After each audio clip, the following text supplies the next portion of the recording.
So what's the difference between me leading you and me manipulating you? Great leadership requires great manipulation.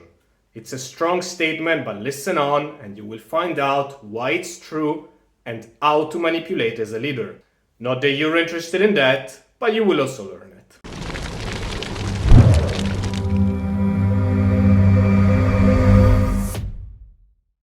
Ciao amici! Leadership is getting things done with people and through people.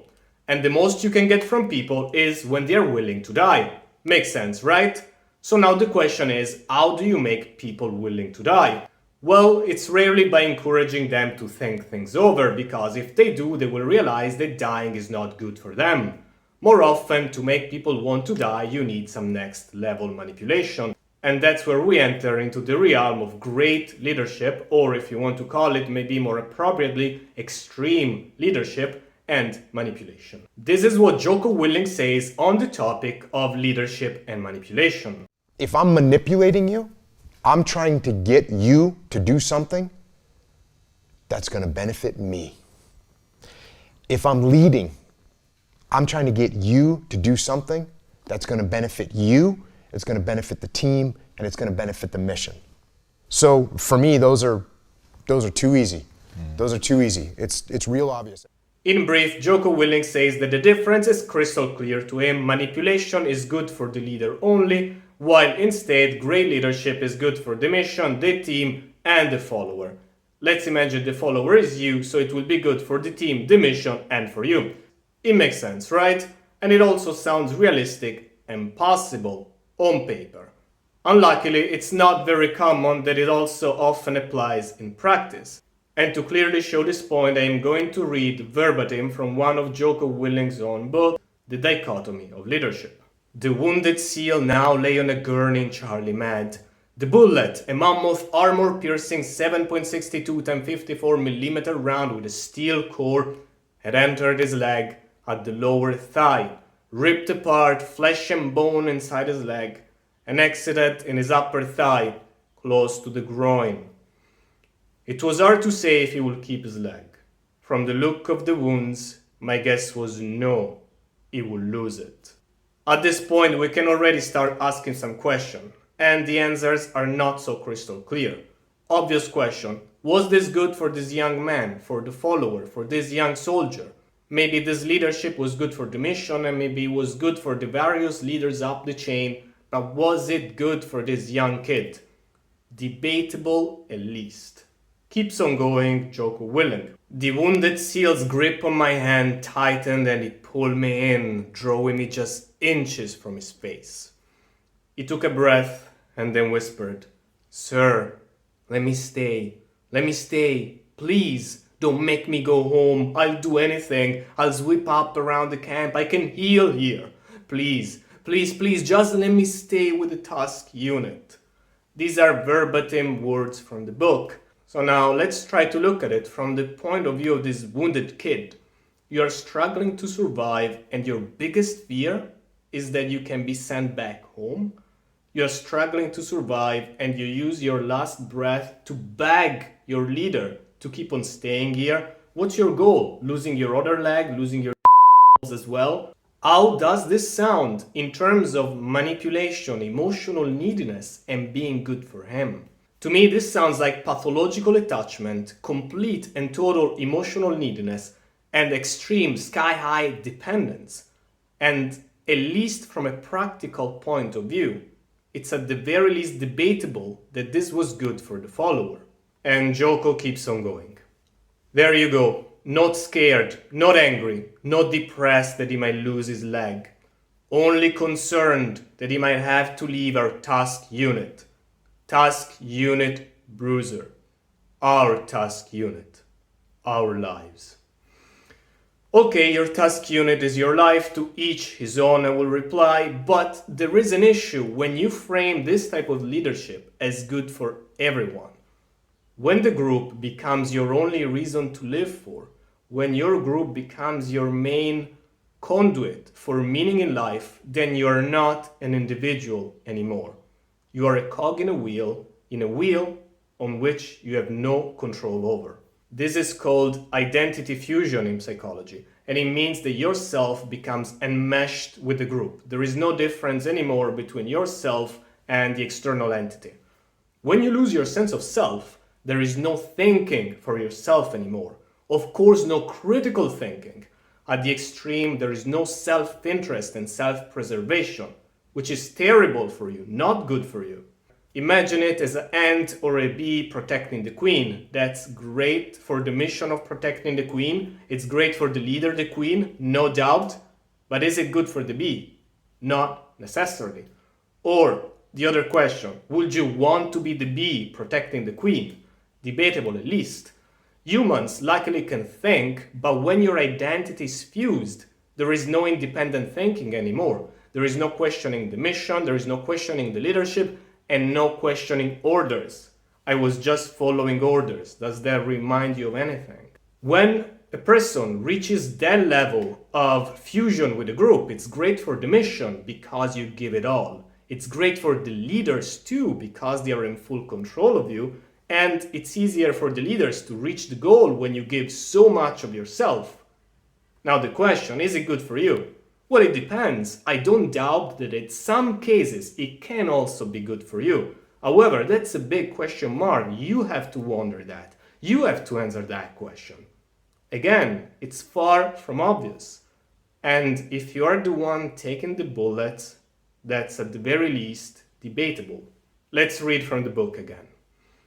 Even if he kept his leg, the damage was so substantial that it didn't seem possible that he would ever fully regain the extraordinary athleticism he had displayed.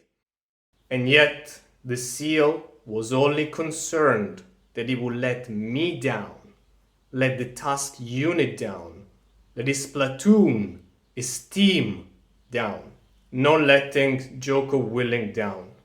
Typical of what we call the judge role in power dynamics. And it works like this.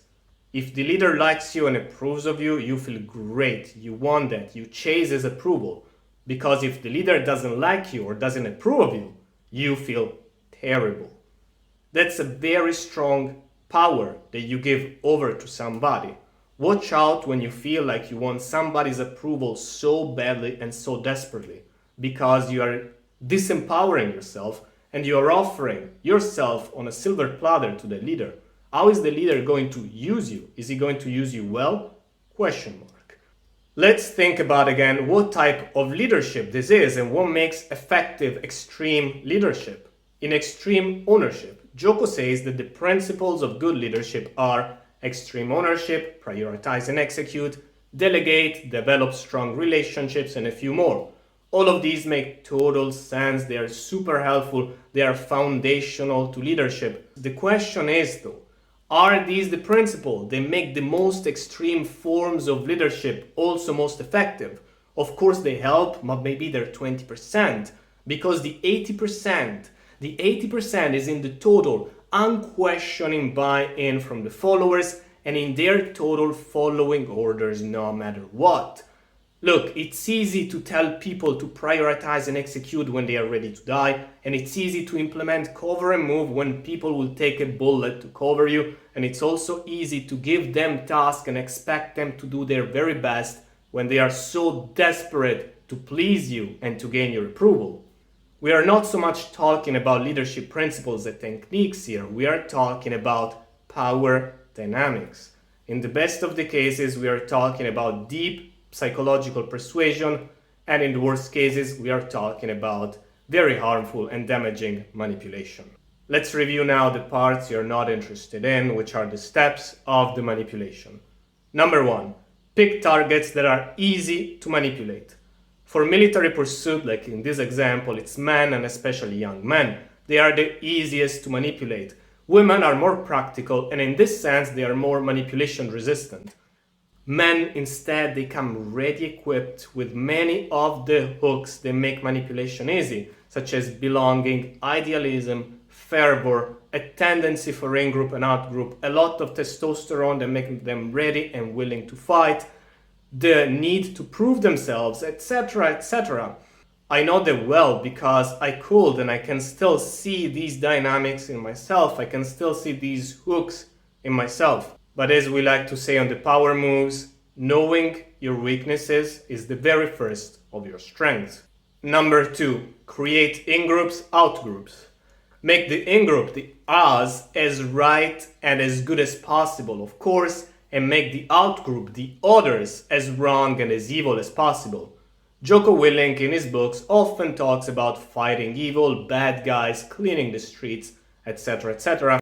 Jocko Willink talks about the dichotomies of leadership in his book, and he lists a few of them, and they're all great. However, I feel that the most important one is missing, and the most important dichotomy is the black and white juxtaposition of good and evil. And this is especially crucial when you want to go to the extreme and when you want people to do the most extreme things. Number 3, make them believe they are giving value and doing something good for society and for a larger cause. Fighting evil in that regard is perfect. It almost automatically makes you good. Number 3, make them believe they are giving value and that they are doing something good for society or for a larger cause. Fighting evil, for example, is perfect in that regard because it automatically makes you good. Once you're fighting evil, you can also call yourself king of the motherfucker, baddest guy on earth or whatever. As long as you are still fighting for the good, it's welcome to be bad. You're still on the good side. As a matter of fact, when you're on the good side, the better you are, the better it is, especially in the military. In the case of Iraq, to make people feel like they were doing something good, we also had exporting democracy, defending freedom, and Jocko, and we can expect probably all the other leaders, they also talked about protecting the poor locals. Society at large also sometimes reinforces the frame of military personnel doing something good for the world with the now famous "thank you for your service." And of course, how could you live without the 10% McDonald's and KFC discounts? Number 4, make them feel like they are getting value from you, from the group, from the mission, ideally from all the 3 of them. Of course, the value that you're giving must be in the forms of ethereal ideals, feelings, emotion, belonging, because you are not providing anything practical. You cannot make it about anything practical. The higher level manipulation are almost never based on pragmatic, practical, and tangible exchanges of benefits. It's a no-no when you're asking somebody to risk their own life, because when you have them focused on practical exchanges, what can you give them that can make up for their lives? And as well, the other issue is that anything you could give become too costly compared to the risk. So don't have people thinking about practical exchanges, but give them higher ideals and feelings and emotions. Of course, these are men, so you're not going to talk them about emotions, but in truth, that's exactly what you're giving. Talking about belonging, number 5, provide a strong sense of belonging. This one starts at the national level with patriotism, swearing allegiance to the flag, associating that flag with good and positive value, and then putting that fucking flag anywhere you can. And then you take it to the next level once they join the team. Give them same uniform, same food, same barracks, all under the same flag. Let them rescue each other, and of course call the other recruits brothers in arms. People always are more willing to die when it's about their family. So anytime you can push this narrative, this feeling of being in a family, that's golden. And it's not a coincidence that it's also so popular in the mafia organization that calls itself La Familia, or the family.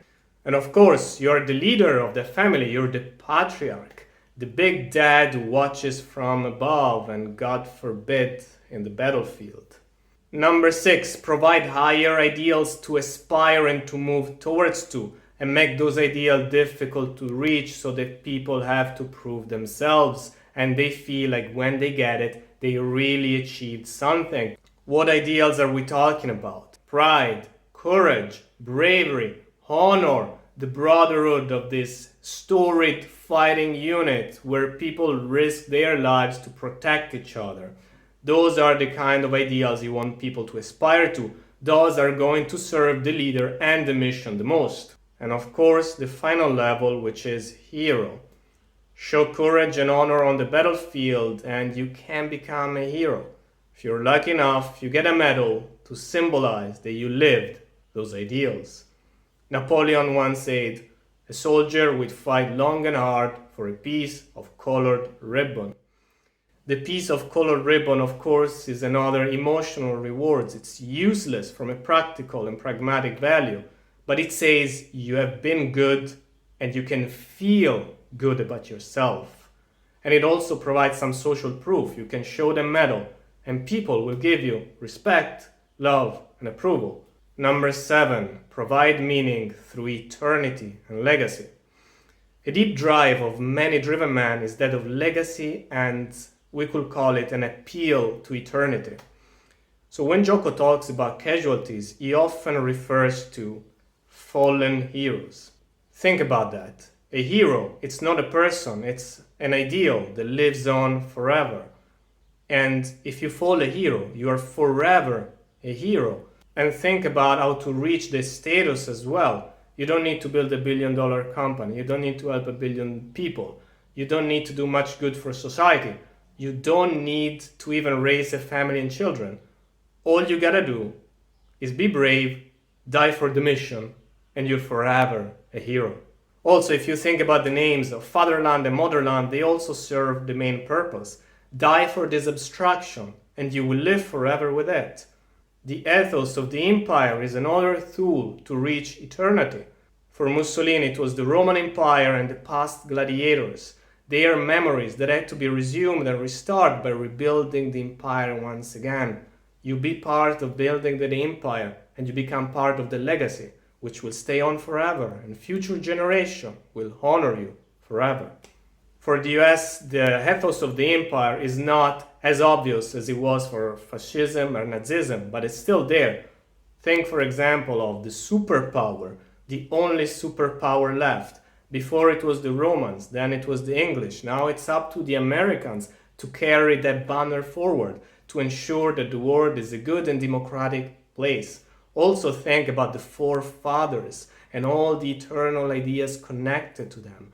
Democracy, freedom, and of course, you need to fight to defend those ideals sometimes. Please note, none of the above are bad or manipulative per se. Some of these ideals and values are worthy and great, and some of them I even hold dear.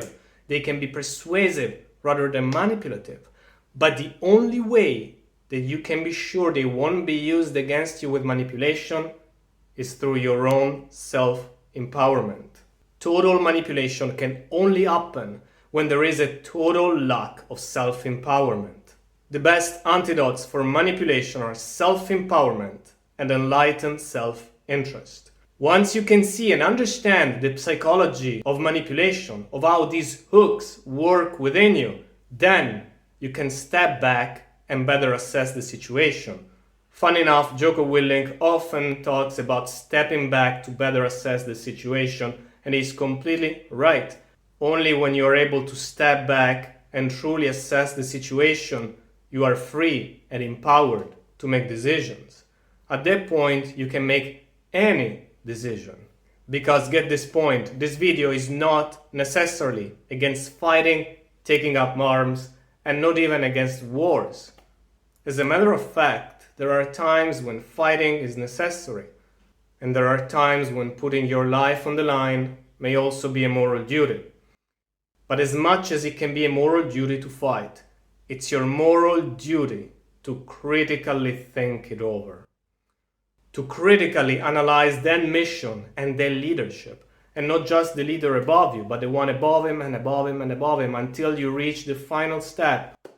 And if with your analysis you deem that the organization is rotten or that the war is useless, then your duty is not to pick up arms.